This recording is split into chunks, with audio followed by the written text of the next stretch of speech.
The economy isn't held together by dollars, or by banks, or by interest rates. It's held together by something far more fragile and far more dangerous when it breaks: trust. Trust is the invisible glue holding every market, every bank, every investment, and every financial system together. And right now, that trust is quietly collapsing.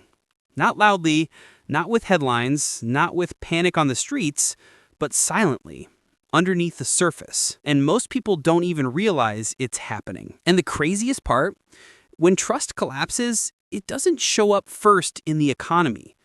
It shows up in people, in behaviors, in small decisions that look normal until suddenly they're not. Today, we're going to dig into the silent collapse happening right now, how it started, where it's spreading, and why every crash, every recession, and every financial crisis is ultimately a crisis of trust. Because the truth is simple. Money is just paper, but trust is the entire system. And right now, the system is shaking. Let's begin. For the past year, the economy has looked strong on the outside.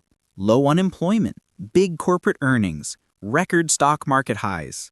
Everyone saying things are fine. But under that surface, something different has been happening. Americans are feeling disconnected from the financial system in a way we haven't seen in decades. People don't trust housing prices. They don't trust banks. They don't trust politicians.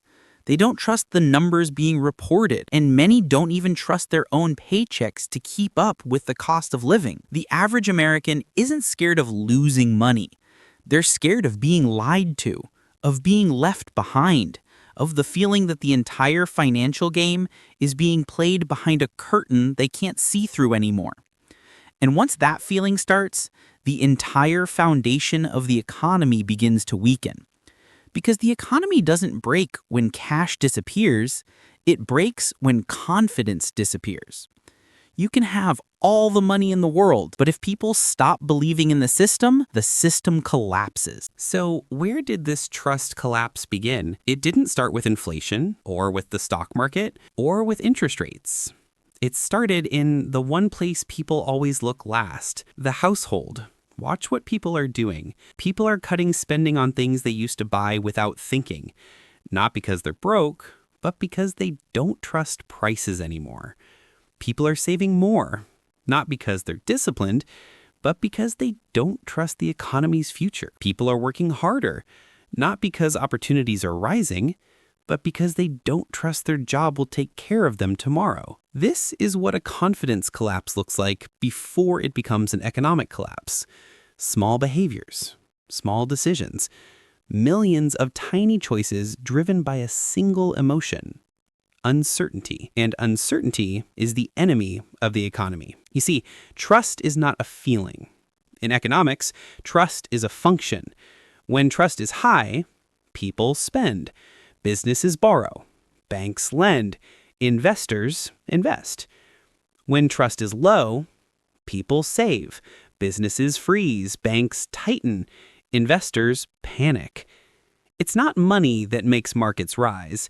It's trust in the future. And right now, trust in the future is breaking. Let's go deeper. Look at the banking system. On the outside, everything looks stable, but underneath, banks are struggling with deposit flight, commercial real estate pressure, and rising default risk. People aren't pulling money out because their bank is failing. They're pulling money out because they don't trust the bank to protect them anymore. Look at inflation. Inflation didn't just raise prices, it destroyed confidence. When a carton of eggs goes from $3 to $8 and then to $4, the price doesn't matter. The trust is gone. People no longer believe the number they see today will be the same number tomorrow. Look at government. Every political fight, every policy flip, every shutdown threat, even if nothing actually happens, chips away at the public's belief that someone is steering the ship. Markets don't crash because of bad news. Markets crash when people lose faith that someone is in control. That's what's happening right now. Not a collapse in money, a collapse in trust. And here's the part nobody talks about. When trust falls, people stop behaving like economic participants and start behaving like survivors. They question everything. They doubt everything. They assume the worst. They take fewer risks. They protect instead of invest. This is why liquidity drops. This is why markets become volatile. This is why downturns feel faster and sharper now than they did before. Because people aren't reacting to numbers anymore. They're reacting to fear. And when fear rises, trust collapses. But here's the twist. Every major economic boom in history, every recovery, every bull run, every expansion, didn't start with money printing or stimulus or policy changes. It started with confidence returning. When people believe again, the system comes back to life. You see it in spending, you see it in investing, you see it in innovation, you see it in risk-taking. The market doesn't move on data, it moves on belief. The economy doesn't grow on dollars, it grows on trust. So the real question isn't whether the economy is strong or weak. The real question is, do people trust the future right now? The answer is shifting, slowly, quietly, dangerously. But trust doesn't collapse in a day. It collapses in phases. First, people lose trust in prices. Then they lose trust in institutions.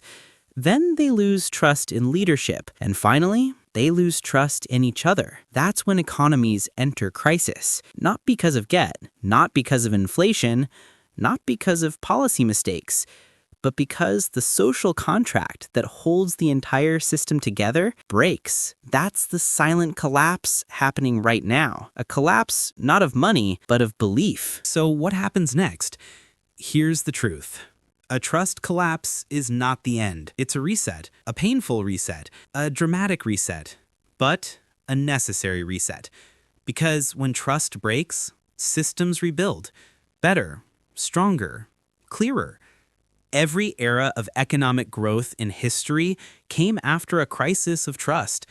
Because once people see the truth, they rebuild the system with new rules. Rules that make sense. Rules they believe in. Rules they trust. The collapse of trust doesn't destroy the economy. It forces it to evolve. The question isn't whether trust will return. It always does. The question is, who will be ready when it does? Because the people who understand the trust cycle, the rise, the fall, and the rebuilding, those are the people who win the next phase of the economy. Not because they're smarter, but because they're prepared. Trust may be collapsing now, but when it returns with opportunity. And that opportunity always belongs to the people who saw the truth early. If you're watching this video, you already understand something most people don't. The economy isn't numbers, it's psychology, it's belief, it's trust. And when trust shifts, everything shifts. Remember this, markets don't reward emotions, they reward understanding. And those who understand trust understand the system. I'll see you in the next video.